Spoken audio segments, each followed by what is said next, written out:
मोबाईलचं दुकान लुटायला आले आणि स्वतःच अडकले।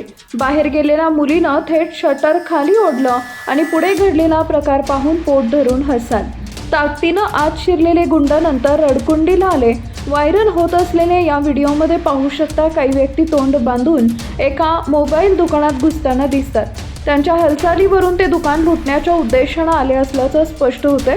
दुकानात असलेल्या काही ग्राहकांना परिस्थितीची जाणीव होताच ते घाबरून बाहेर पडू लागतात। विशेष म्हणजे हे चोर त्या ग्राहकांना बाहेर जाण्यापासून अडवत नाही। याच दरम्यान एक अनपेक्षित घटना घडते।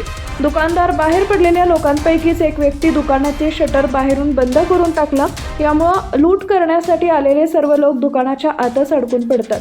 व्हिडिओमध्ये पुढे हे लोक शटर उघडण्याचा प्रयत्न करताना दिसतात, मात्र त्यांना ते जमत नाही। हा व्हिडिओ एक्स या प्लॅटफॉर्मवर @itskehtani नावाच्या अकाउंटवरून शेअर करण्यात आलेला आहे। व्हिडिओ पोस्ट झाल्यानंतर काही तासातच तो लाखो लोकांनी पाहिला असून मोठ्या प्रमाणावर शेअरही केला जातोय।